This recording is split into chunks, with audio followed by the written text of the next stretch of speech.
There is a tuning fork in the British Library. It belonged to Ludwig van Beethoven. It vibrates at 455.4 Hz, not 440, not 432, a frequency no one alive is fighting for. Every piano in every concert hall on this planet is tuned to a standard Beethoven never used. His fork sits in a glass case, a relic of a sound the modern world has collectively abandoned. And here is what makes that significant. Beethoven's frequency was not unusual for his time. It was normal. What we call standard today would have sounded alien to him. Flat, lifeless, wrong. The frequency we all inherited was not discovered. It was chosen. And everything that came before it was systematically removed from the physical world. If you watched my last video about the million bells that were destroyed across 3 centuries, you already know what happened to them. This video is about what they carried. Not the bronze. Not the metal. Not the raw material governments claimed they needed. The frequency, the specific pitch each bell held, tuned by families of founders whose knowledge passed from father to son across generations. That sound is gone now. And the story of how it disappeared is more deliberate than anyone wants to admit. Before 1711, there was no reliable way to measure pitch. No tuning forks existed. No electronic references. No international standards. Every community on Earth tuned its instruments to whatever the largest local instrument happened to produce, usually the church organ. And organs varied enormously. 2 churches in the same city could be tuned a full semitone apart. A musician traveling from Paris to Vienna would need to retune everything upon arrival. This was not chaos.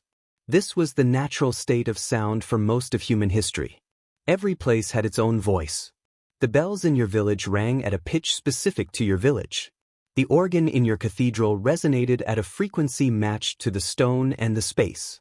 The choir tuned to the organ. The congregation tuned to the choir.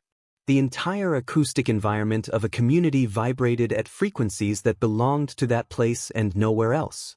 We have physical proof of how wildly pitch varied. A tuning fork associated with Handel, dated to 1740, vibrates at 422.5 Hz.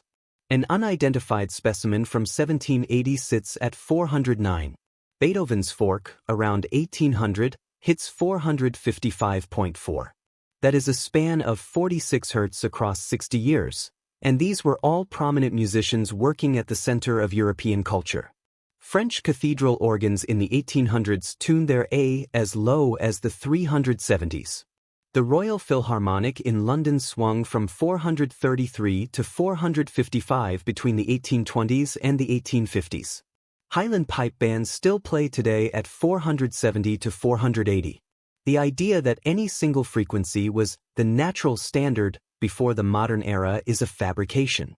There was no standard. There were hundreds of frequencies, each one anchored to a place, a building, a bell. Then governments got involved.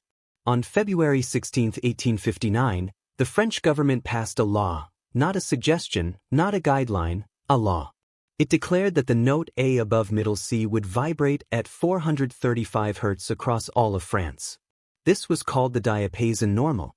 It was the first time in history that a government dictated the pitch of music by legal statute. Think about that for a moment. A nation that had just spent decades debating the rights of man found time to legislate the vibration rate of a musical note. The law spread. An 1885 conference in Vienna adopted 435 across Italy, Austria, Hungary, Russia, Prussia, Saxony, Sweden, and Württemberg. Sound was being centralized. But it did not stop at 435. In 1884, Giuseppe Verdi, the most famous opera composer alive, wrote to the Italian government. He supported the French standard but added something remarkable. If the commission believed that, for mathematical exigencies, the pitch should be lowered to 432, he would associate himself most willingly. Italy listened. The Italian War Ministry, not a music conservatory, a military institution, adopted 432 Hz as the national standard. For 1 year, Italy tuned to a frequency that certain researchers now claim is aligned with the mathematical structure of the natural world. And then in 1885, A conference in Vienna dominated by British delegates overruled them. Italy abandoned 432. The frequency Verdi endorsed, the one the Italian military had officially adopted, was discarded within 12 months. Nobody voted on it. No Italian musicians were consulted in the reversal. The British simply decided it was over. Now here is where most people telling this story go wrong. They blame the Nazis. They claim Joseph Goebbels organized a 1939 conference in London to impose 440 Hz as a weapon of psychological control. I spent weeks verifying this claim. It collapses completely. The 1939 conference was organized by the British Standards Institute, not Berlin. 3 German delegates attended. None of them was Goebbels. 5 French delegates were present. 3 Italian delegates were present. The countries supposedly excluded were actually represented. I could build a more dramatic narrative by repeating the Goebbels myth. Millions of views live inside that story. But the actual history is stranger than the conspiracy theory, because the actual history does not need a villain. It just needs you to follow the trail of what was physically destroyed. Let me walk you through a timeline no one puts together in a single place. In 1700, Tsar Peter the Great confiscated roughly 100,000 church bells across Russia to cast cannons after the Battle of Narva. In 1793, the French Revolution's convention passed a decree on July 23. Each parish could keep 1 bell. Every other bell in France was to be melted. Approximately 100,000 bells from 60,000 steeples were destroyed. 80% of all church bells in France, gone in under 2 years. During the Franco-Prussian War of 1870 to 1871, the Bishop of Nancy authorized every parish in his diocese to surrender all but 1 bell for cannon production. In the First World War, 44% of all bells in Germany were confiscated or destroyed. Then came Decree 118. December 6, 1929. The Soviet government forbade all bell ringing and ordered every bell in the nation melted for industrial bronze. 99% of Russia's approximately 1 million bells were destroyed. 20 specialized bell foundries closed. The hereditary knowledge of Russian bell founding, passed down through centuries of family tradition, ended. When the Soviet Union collapsed and foundries tried to revive the craft, they had to rediscover the techniques from nothing. The knowledge was gone. And then the Second World War. The Nazis confiscated more than 175,000 bells across occupied Europe. More than 150,000 were destroyed. Belgium lost 2/3 of its bells. British investigators reported that every single bell had been removed from the Netherlands. Only 300 survived in a warehouse in Hamburg. Add those numbers together. Across 3 centuries of revolutions, wars, and government decrees, at least 425,000 documented church bells were physically eliminated from Europe. Each one was a precision instrument. Each one had been tuned by specialists to a specific frequency. Each one served as the acoustic reference point for its community. When the bells melted, the frequencies melted with them. And every replacement bell, every new instrument cast after the destruction, was tuned to whatever standard the current government endorsed. The old pitches did not survive. They could not survive. They existed in the bronze, and the bronze became cannons and coins and industrial material. I need to be honest about something that has been troubling me as I researched this. I went in expecting to find a coordinated effort, some deliberate program to erase specific frequencies from human experience. I did not find that. What I found is worse because it requires no coordination at all. The French Revolution melted bells for coins and weapons. The Soviets melted them for industrialization. The Nazis melted them for munitions. 3 different governments. 3 different centuries. 3 completely different ideological motivations. And the result is identical. Every old frequency reference in Europe was physically eliminated. If this were a conspiracy, you could point to a meeting, a memo, a decision. But when the same outcome emerges from unrelated causes across 300 years, you are not looking at a plan. You are looking at something more unsettling, a pattern that reproduces itself through every form of centralized power, regardless of ideology. And here is what ties it together. The buildings those bells were designed for are still standing. Cathedral acoustics were not accidental. In 2016, researchers at Greek universities used sine wave sweeps to map the acoustic properties of 8 Byzantine churches in Thessaloniki. They found that architects had made deliberate design choices based on sound. Acoustic vases, clay pots called amphorae, were physically embedded in the walls and domes to amplify specific resonant frequencies. These were not decorations. They were acoustic technology built into the structure itself. At Noyon Cathedral in France, researchers discovered an underground chamber called the caveau phonocamptique, an array of acoustic vases installed beneath the floor of the crossing. It was designed as a monumental amplifier, inspired by the architectural treatise of Vitruvius from the 1st century BC. This was published in the Journal of the Society of Architectural Historians in 2016. Medieval builders selected limestone and crystalline stones specifically because those materials conduct and amplify sound waves. Gothic cathedrals produce reverberation times of 5 to 8 seconds. Orthodox churches range from 1.5 seconds for a village chapel to 6 seconds for a cathedral. One acoustics researcher studying Orthodox architecture made an observation that stopped me cold. He wrote that these churches were much better at holding sound than holding people. And he wondered whether the builders considered the painted saints on the walls and the reverberant sound to be the true occupants for whom the spaces were actually constructed. You have stood inside a building like this. You have felt it, that hum beneath awareness, that sense the stone itself is resonating with something you cannot name. Every tourist describes it. Every pilgrim feels it. The standard explanation is spiritual. The space is sacred. The architecture inspires awe. But what if the explanation is simpler than that? What if it is acoustic? Those buildings were designed as instruments.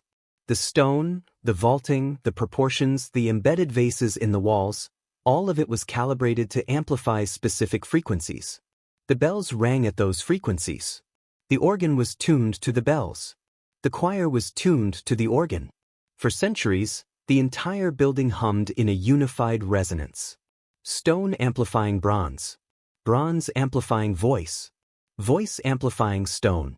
A feedback loop of sound matched to architecture down to the molecular properties of the limestone. Now imagine that system with the bells removed. The organ retuned to a new standard. The choir following the organ. The only element still vibrating at the original frequency is the building itself. The vases are still in the walls. The stone still favors the same wavelengths. But nothing is feeding it. The instrument is intact. Nobody is playing it. Modern churches tell you what was lost. They use drywall instead of stone. Carpet instead of marble.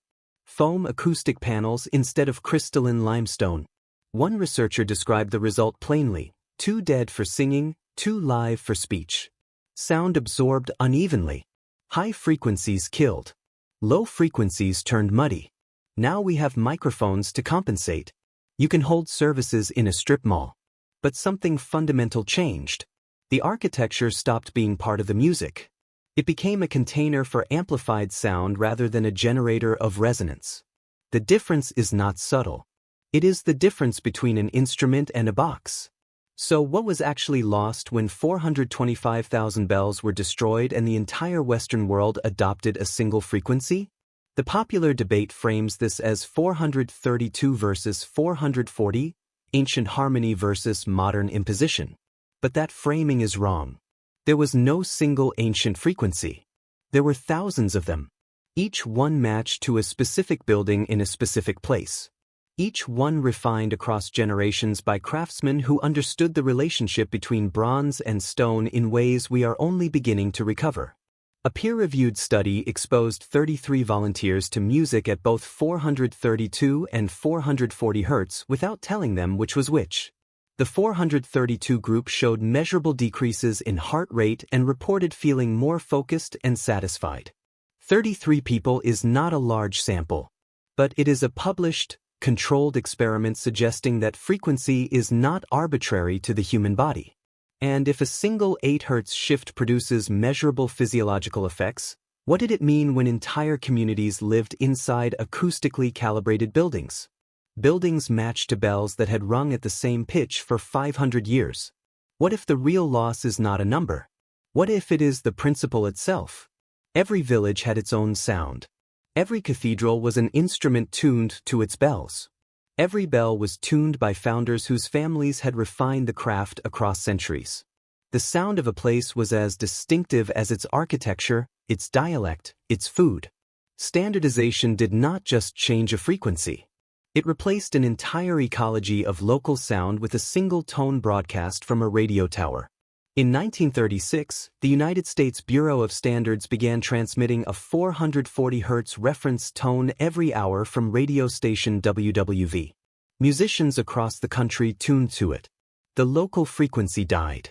The national one took its place. The same process repeated in every industrialized nation. One pitch for every instrument, every orchestra, every recording, every broadcast, everywhere on the planet. I am not arguing that 432 Hz is magic. I am not arguing that 440 Hz is a weapon. I am arguing that the shift from 1,000 local frequencies to one global standard was the largest acoustic transformation in human history. And it happened in the same centuries that saw the physical destruction of every old reference instrument in Europe. The bells are silent. The founders are gone. The buildings that were designed to hold the old sound still stand, resonating with frequencies no instrument feeds them anymore.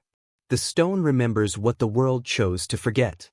And the question nobody seems willing to ask is not which frequency is right. The question is what the sound was doing when the building and the bell and the voice were all tuned to the same pitch. What happened inside that resonance that we no longer experience? What those buildings actually did when they were operating as designed? We have the architecture. We have the acoustic vases embedded in 800-year-old walls. We have the reverberation times measured by university researchers. We have the evidence that these spaces were engineered for sound with a sophistication we are still documenting. What we do not have is the frequency. That melted with the bronze. And nobody is asking what it sounded like, because the people who remembered are as gone as the bells themselves.